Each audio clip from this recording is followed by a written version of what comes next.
Magandang araw kaibigan! Tuloy po kayo sa Felicidad's Channel. Sa mga kwento ng buhay at pag-ibig na hinalukay sa natatagong baul ni Felicidad. Pero bago po tayo magpatuloy, huwag niyo pong kalilimutan na i-like ang video, i-subscribe ang channel, at i-click ang notification bell para lagi kayong updated sa mga parating pa na upload.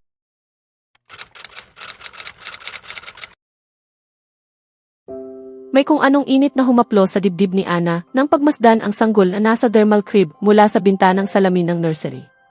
Maliban sa light brown na buhok ng bata, ay walang anumang feature ito na maaari niyang iugnay na si Marco ang ama nito. Pero sa ngayon, masyado pang maaga para masabi.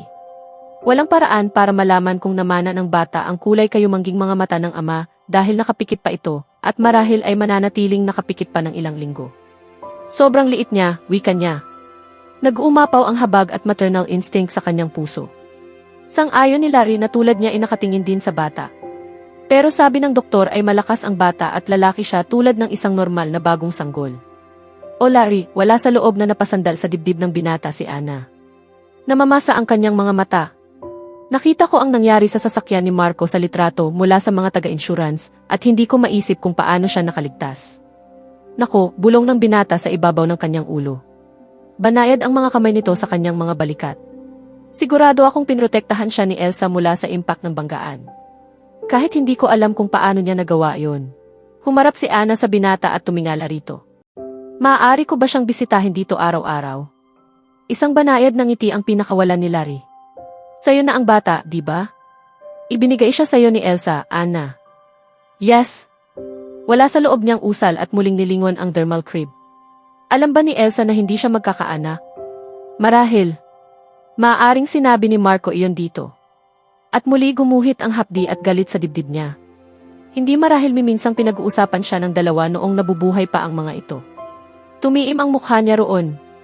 Ganoon na lamang ang pagkasuklam na nadama niyang bigla sa asawa sa ginawa nito ang maging topic siya ng usapan. Ano iyon, Ana? Nagsalubong ang mga kilay na tanong ni Larry nang makita ang galit sa mukha niya. Nalilito sa biglang pag-iba ng kalooban ni Ana sa pagkakatitig sa bata. Surely, hindi niya itutuon ang galit kay Marco at kay Elsa sa isang walang malay na sanggol. Umiling siya, wala lang, sagot niya sa naniningkit na mga mata. Tara na at nagpatiunang lumakad. Saan mo gustong ihatid kita? Tanong ni Larry nang nasa daan na sila. Sa kondo ko. Mananatili ako roon hanggang hindi pa pwedeng ilabas ng ospital ang bata. Kaswal niyang sagot.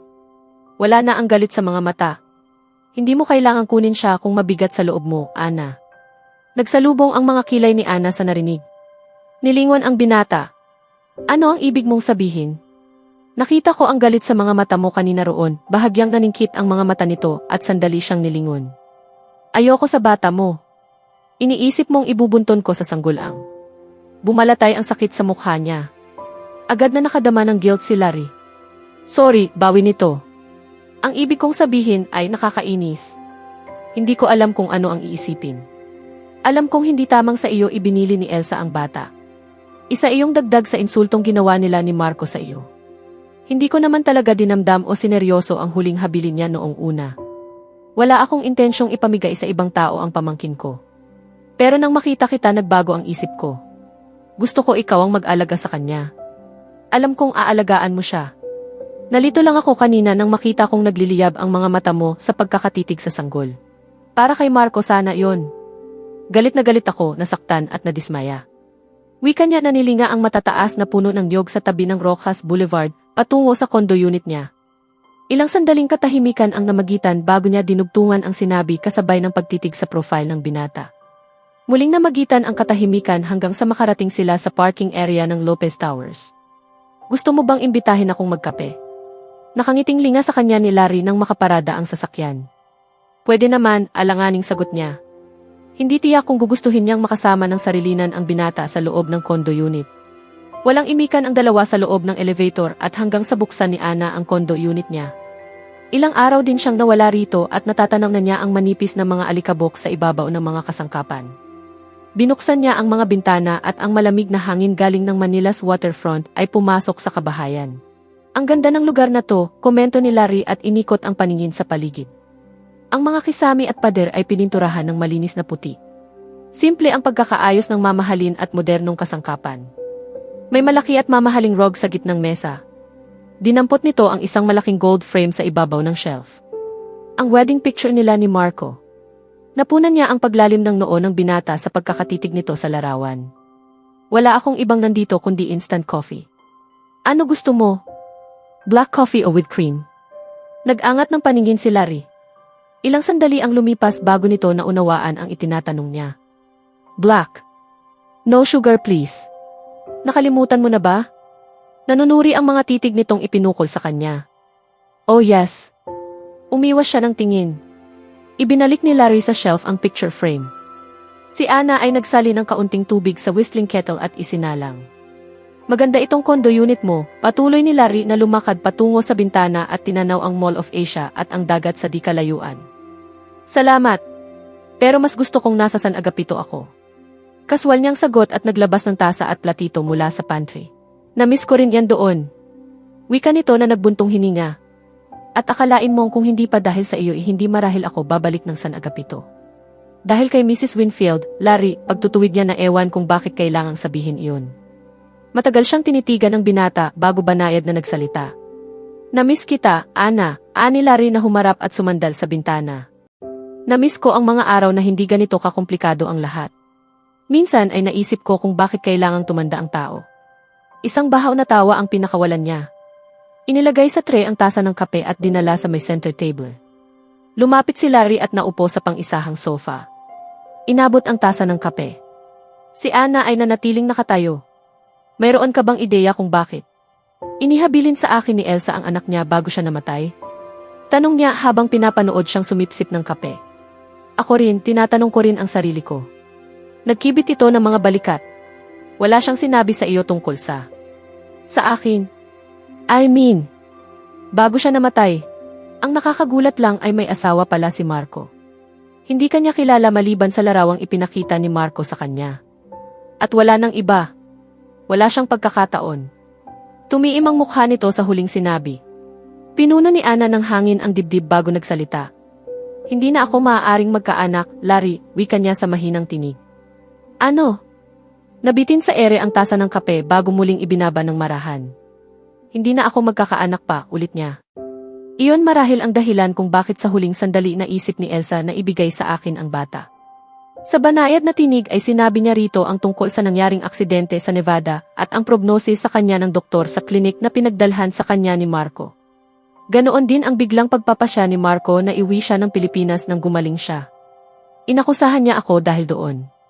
Naantala nito ang pag-aari ng mamanahin niya, tawa niyang walang kasiyahan. Ni hindi sumagi sa isip niya na anak ko ang nawala at nasasaktan din ako.